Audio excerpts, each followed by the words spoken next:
घण्टासूलहलानि शङ्खमुशले चक्रं धनुः सायकम् हस्ताब्जे धततिं घनात् विलसत् शीतांशुतुल्यप्रभाम् गौरी देह समद्भुवां त्रिजगता माधारभूता महा पूर्वामत्र सरस्वतीर्मनुभजे शुम्भादिदैत्यादिनी।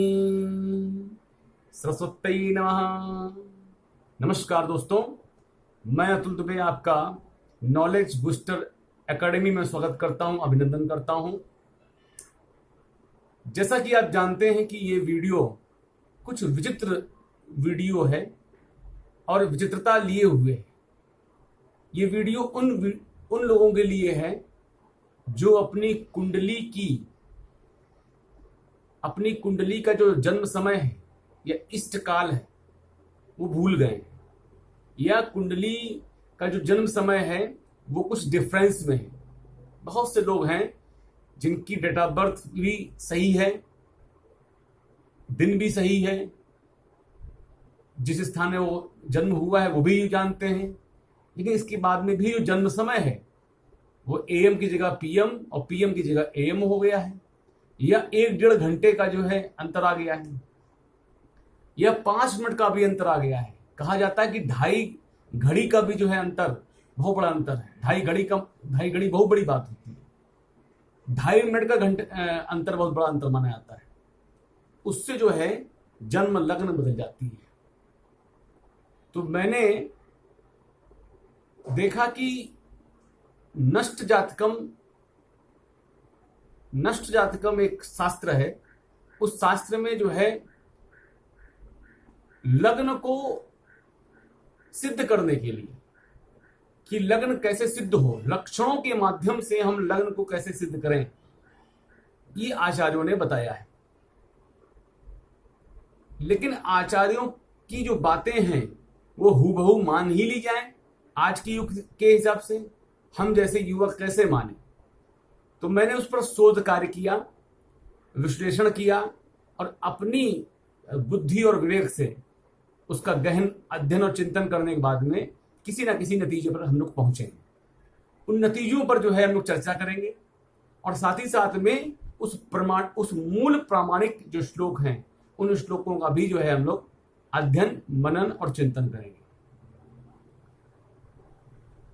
तो लग्न जातक और नष्ट जातकम, ये स्रोत हैं जिनके माध्यम से ये वीडियो मैं इसको प्रिस्क्राइब कर रहा हूं। आधुनिक परिप्रेक्ष्य में जिन जातकों की कुंडली में समय इष्ट काल, पहले जमाने में जो ब्राह्मण पंडित बाधा हुआ करते थे वो इष्ट काल निकालने में सक्षम नहीं हो पाते थे, या इष्ट काल में कहीं ना कहीं कुछ ना कुछ त्रुटियां रह जाती थी, तो कुंडली गलत बन जाया करती थी। और कुंडली गलत जब बन जाएगी तो फिर जो है उसमें फलादेश आप कैसे करेंगे, उसका फल कैसे निकलेगा, रिजल्ट कैसे निकलेगा। तो सबसे पहले तो कुंडली की शुद्धता होनी चाहिए। अब तो कंप्यूटर्स आ गए हैं, लेकिन उनको भी जो है वो डेटा डालना पड़ेगा। जब तक वो डेटा सही डालेंगे नहीं तब तक कैसे जो है निश्चित हो जाएगा कि नहीं आपका इष्टकाल ही है। ये वीडियो उन लोगों के लिए है जिनका जन्म समय अस्पष्ट है या गड़बड़ है। तो उसमें जो है लक्षणों के माध्यम से, यदि आपको लक्षण याद है और इसमें आपकी माँ का बहुत बड़ा रोल होगा, या आज भी आप उस चीज को देख सकते हैं। दूसरी बात यह कि जो जन्म आज के दौर में हो रहा है इसको आप चेक कीजिए, कहीं ऐसा तो नहीं है कि ये जो चिंतन या मनन है, क्योंकि ज्योतिष शास्त्र पर टिप्पणियां बहुत लोग कर देते हैं। तो टिप्पणियां करने से पहले हम लोग उस पर जो है विश्लेषण करेंगे वैज्ञानिक तरीके से। और उसको बताने का तरीका ये है, मैंने इलाहाबाद यूनिवर्सिटी से एमएससी फिजिक्स और एमएससी मैथमेटिक्स किया है। यहाँ पूर्ण रूप से मैं जो है विज्ञान का छात्र रहा हूं, बताया मैंने आपको। तो डबल एमएससी मैंने किया है। इसके बाद में जो है विश्लेषण करना चाह रहा हूं जो पुरातन चीजें हैं, जो एंटीक चीजें हैं, जो विलुप्त प्राय हो रही हैं, क्या कुछ दम है उस पर, और इसलिए मैं उस पर चर्चा करने पर जोर दे रहा हूं। तो लग्न में मैंने जो महसूस किया, तो पुराने आचार्यों ने कितना कुछ निकाल डाला था। कि यदि इष्ट काल आपका कमजोर है, गड़बड़ है, डिस्टर्ब है, उसको सही करने के लिए उन्होंने आचार्यों को जो है तरीके बताए। वो तरीके क्या थे कि जिस समय बालक का जन्म हुआ तो बालक की मां ने जन्म के पहले कौन सी वस्तु खाई, किस रंग की वस्तु, किस कलर की वस्तु खाई, उस वस्तु का विश्लेषण की बात कही है। उससे लग्न क्या लक्षण समझ में आता है। इसके बाद में जो है जो चारपाई थी, वो चारपाई किस दिशा में थी, पूर्व पश्चिम थी या उत्तर दक्षिण थी, या प्रसूतिका का जो घर था, यानी कि जो प्रसूतिका द्वार कहा जाता है, जहां पे बच्चे ने जन्म लिया, जच्चा और बच्चा, वहां पर जो है उसके द्वार की दिशा कहां थी, और यहां तक कि कोई गड्ढा वगैरह भी था क्या वहां पे। अमूमन पहले गांवों में बच्चे हो जाया करते थे, अब तो अस्पताल में होते हैं। हॉस्पिटल में भी जो बेड की डायरेक्शन होगी, जो दिशा होगी, वो भी ट्रेस कर लेगा ये मेथड। इसमें मैंने कुछ अपने अनुभव, अपने विश्लेषण भी लगाए हैं, बीच बीच में उसको चर्चा करूंगा, इसलिए इस वीडियो को पूरी अंत तक देखिएगा।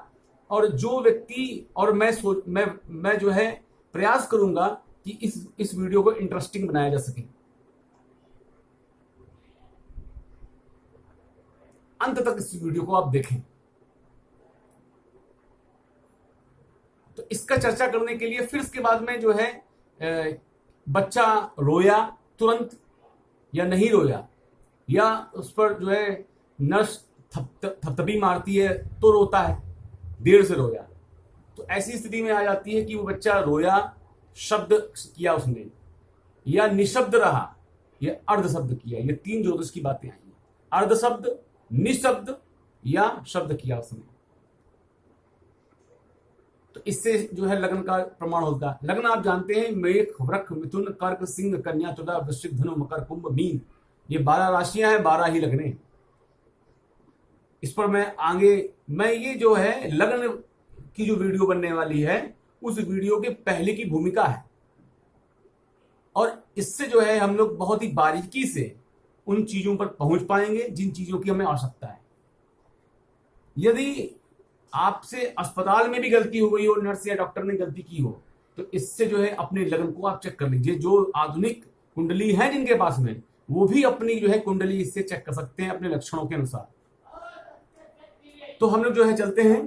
पहला जो है बात हम लोग कर रहे हैं, वो हम लोग बात कर रहे हैं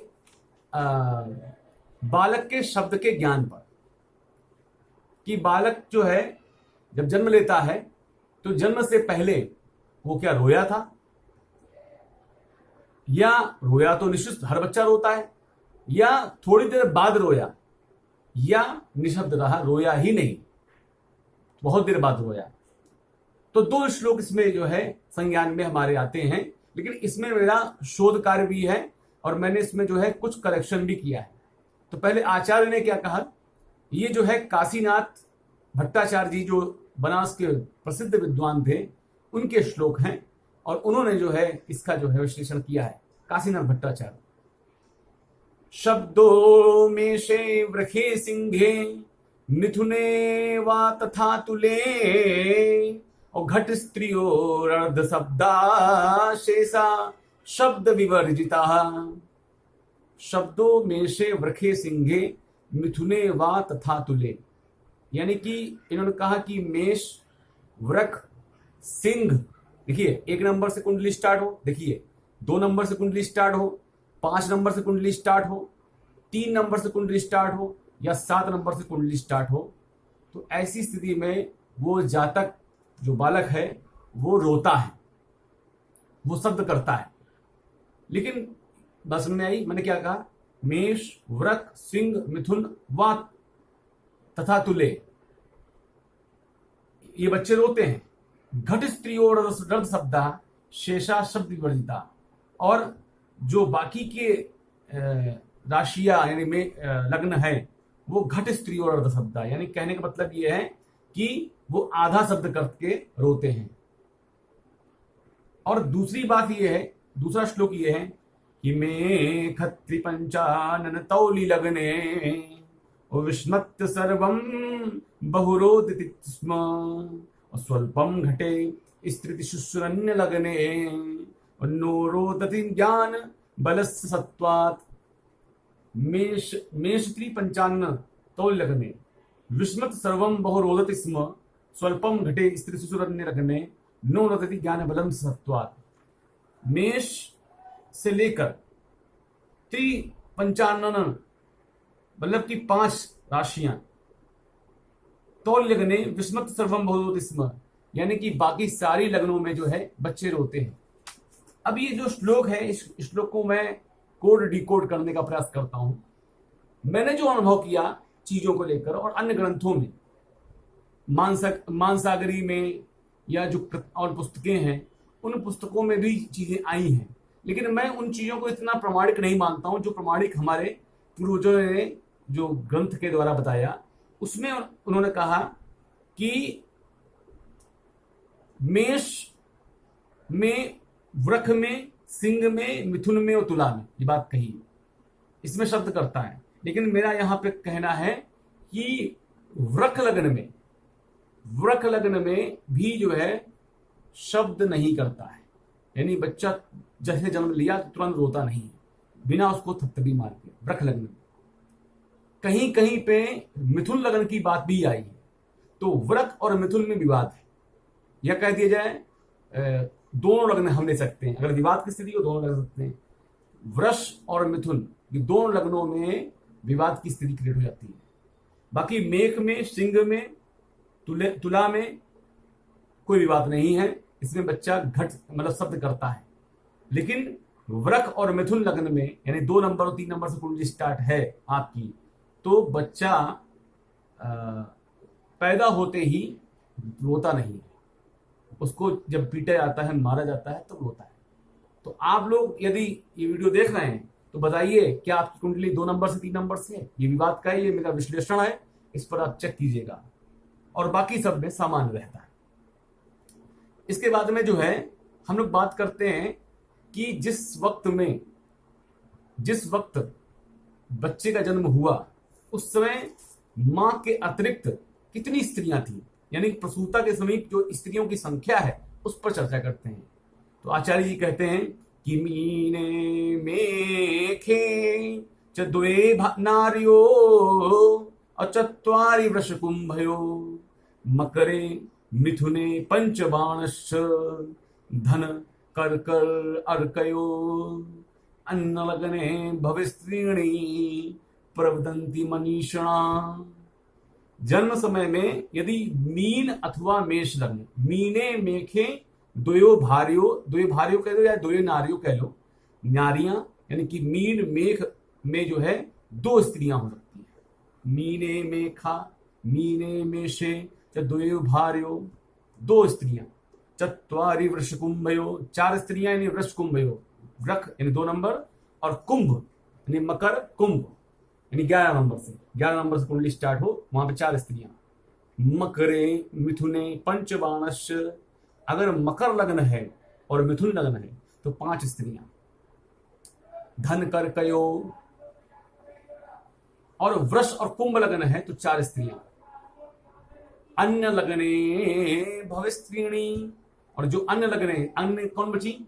सिंह, कन्या, तुला और वृश्चिक। इन लग्न में अगर बालक का जन्म हो तो प्रसूता के पास में 3 स्त्रियां कहनी चाहिए। मतलब ये कितना गजब का मैथ है कि जन्म के समय में मीन अथवा मेष लग्न हो तो प्रसूता के पास में 2 स्त्रियां, प्रसूता मतलब जच्चा, और वृक अथवा कुंभ लग्न हो तो 4 स्त्रियां। मकर, मिथुन, धन और कर्क लग्न हो तो 5 स्त्रियां, और अन्य लग्न आ गई, सिंह, कन्या, तुला, वृश्चिक लग्न हो गई, तो प्रसूता के पास 3 स्त्रियां होने का प्रमाण कहा गया है। इसके साथ में जो है अगर हम लोग डिस्कशन करें कि प्रसूता जो ग्रह है जहां बच्चे का जन्म हुआ उसका द्वार जो है उस पर जो है डिस्कशन किया जाए तो कहा कि तुला लिकुंभाज कुलीर लगने और वेद्यम प्रसूता ग्रह पूर्व द्वारे और कन्या धनुर मीन युग्म लगने और स्यादुत्र द्वारी प्रतीच गोस्था। कहा गया कि जन्म समय में यदि तुला, वृश्चिक, कुंभ, मेष और कर्क, समझते जाइएगा, तुला मतलब 7 नंबर, वृश्चिक मतलब 8 नंबर, कुंभ मतलब कि 11 नंबर, मेष मतलब कि 1 नंबर और कर्क मतलब कि 4 नंबर। इन नंबर से कोई लग्न शुरू हो तो सूतिका के घर का द्वार पूर्व मुख में जानना चाहिए। और कन्या और धनु, मीन और मिथुन, कन्या, धनु, मीन, मिथुन यानी कि 6 नंबर, 9 नंबर, 12 नंबर और 3 नंबर, इन लग्नों में से किसी, यानी इन नंबरों से किसी की कुंडली शुरू हो रही हो तो इन लग्नों में से किसी में जन्म हो तो सूतिका के घर का द्वार उत्तर मुख जानना चाहिए। और वृष लग्न का जन्म हो तो पश्चिम का जो है पश्चिम मुख जानना चाहिए सूतिका का घर। फिर इसके बाद अगला श्लोक दिया है कि मृगारी लगने मकरे तथापि और भवित प्रसूता ग्रह दक्षिणश्याम और एवं ही लगनात् परिचिंतनीयम और सुति ग्रह द्वार मिदम प्रतिष्ठम। सिंह अथवा मकर लग्न में जन्म हो तो सूतिका का द्वार दक्षिणाभिमुख, दक्षिण की ओर होना चाहिए। इस प्रकार से लग्न से सूतिका के गृह द्वार तक को हम जान सकते हैं। ऐसे विचारेंगे कि गृह द्वार, अगर आप चेक कीजिए कि आप जब जहां पैदा हुए उसका जो डायरेक्शन थी दरवाजे की वो किधर थी। इसके बाद में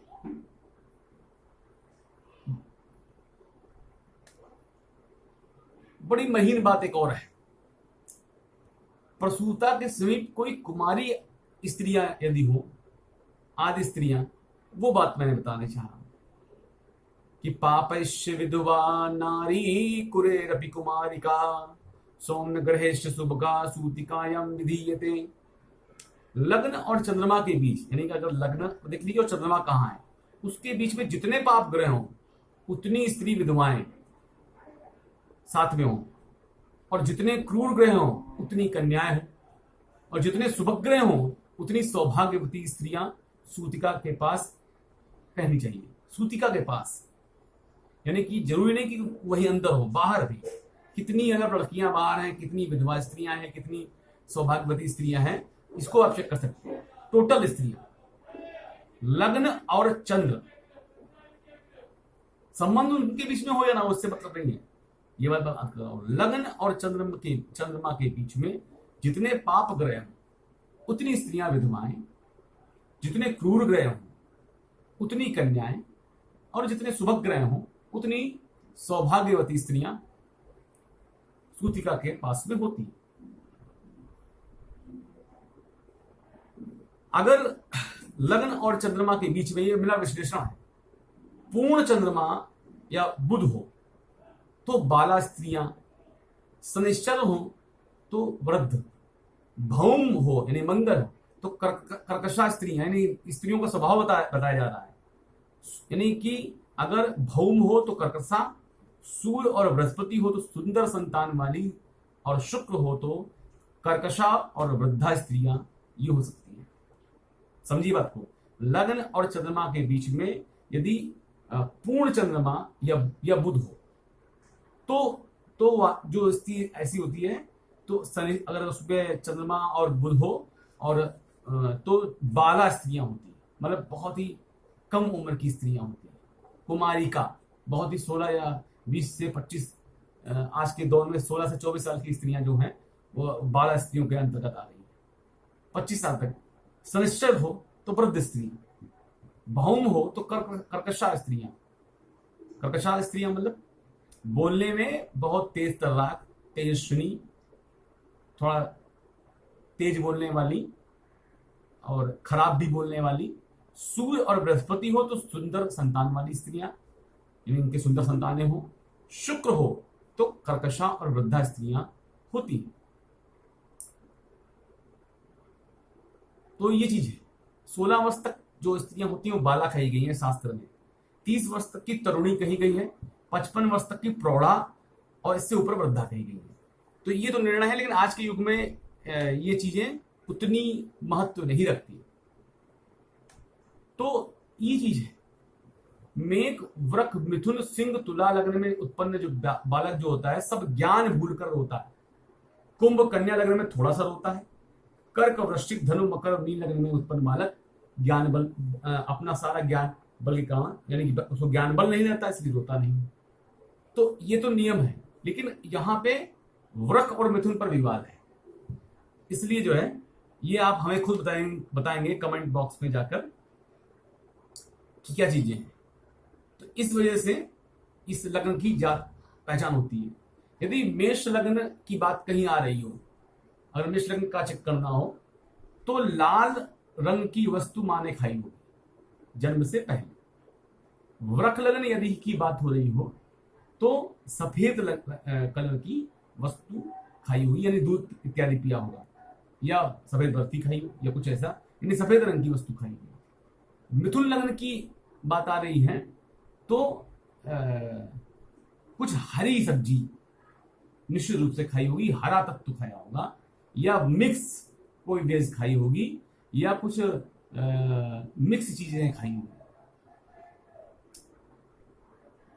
बृहस्पति अगर हो तो पीले रंग की वस्तु खाई होगी, चाहे दूध में माताएं घी डाल के पहले पी लिया करती तो भी पीले रंग की वस्तु में आ गया।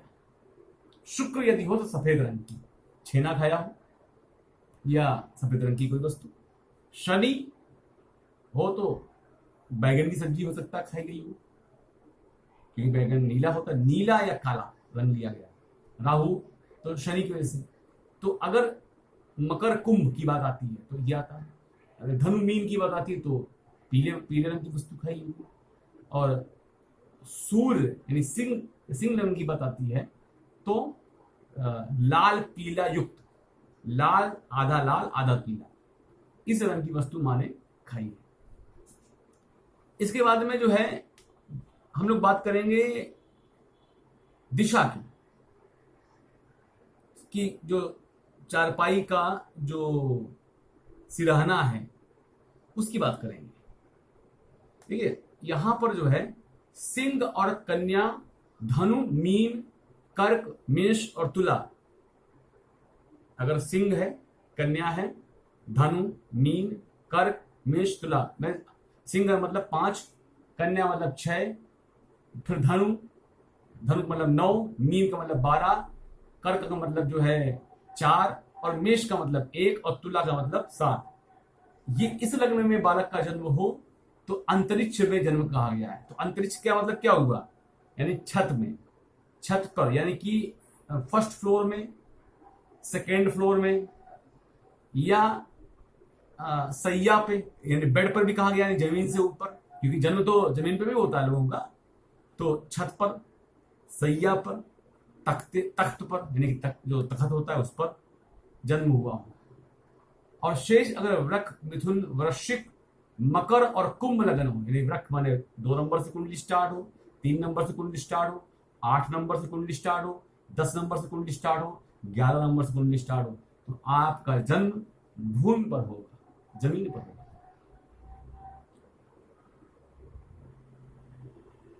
आनंद आ रहा है। प्राच्यादिग्रहे क्रियादयो द्वै कोण गतादि मूर्तयः और सय्या स्वपी वास्तु वदते तुदपात्य खटित्र नवांति संस्थिते। इस श्लोक में जो है हम लोग बात करेंगे ग्रह विभाग की, या जो चारपाई है या पलंग है या बेड है उसकी दिशा। इन 2 श्लोकों में 2 बातों पर चर्चा करेंगे। बालक का जन्म घर के किस भाग में हुआ है, किस भाग पर, और सैया का सिरहाना किस दिशा में है, इन 2 बातों पे बात करेंगे इन 2 श्लोकों में। प्राच्यादिगृहे क्रियादयो द्वै कोण गतादि मूर्तयः, मतलब मेष, देखिए प्राच्याम प्रतीक्ष्याम, ये श्लोक हिंदी के भी हैं, मतलब संस्कृत के श्लोक हैं और हिंदी में भी आ गया। प्राची दिशा, प्रतीची दिशा, तो बड़ा हिंदी भी अच्छी जाननी चाहिए शास्त्र को और समझना है। बहुत लोग नहीं जानते हो प्राच्या माने क्या होता है, मतलब प्राची माने क्या होता है, प्राची दिशा प्रतीची दिशा क्या होती है। चलिए आते हैं। मेष और वृक लग्न, लग्न का मतलब हुआ पूर्व। मेष और वृक लग्न में से में पूर्व दिशा आप देखेंगे, ठीक। मिथुन लग्न में अग्निकोण देखेंगे, आग्नेय कोण अगर मिथुन लग्न है। कर्क और सिंह लग्न में आप दक्षिण दिशा देखेंगे। कन्या लग्न में आप नैऋत्य कोण देखेंगे और तुला और वृश्चिक लग्न में पश्चिम दिशा देखेंगे और धनु लग्न में वायव्य कोण देखेंगे। मकर और कुंभ लग्न में उत्तर और मीन लग्न में ईशान कोण, ईशान दिशा। जन्म स्थान का ये खाट का सिरहाना कहना चाहिए कि सिर इस ओर हो। जन्म लग्न से तीसरे, छठे, 9वें और 12वें स्थान से खाट के पायों का विचार करना चाहिए और तीसरे स्थान से सिरहाने का दाहिना पाया और छठे स्थान से पिछला दाहिना पाया और 9वें स्थान से पिछला बायां पाया और 12वें स्थान से सिरहाने का बायां पाया जानना चाहिए। तो ये चीजें जो है पाए की दिशा की बात में की गई है। अगर जिस जन्म लग्न से जिस स्थान में राहु स्थित हो, अगर आप कुंडली देख रहे हैं और जिस स्थान से राहु हो उस दिशा में बालक का सिर होता है।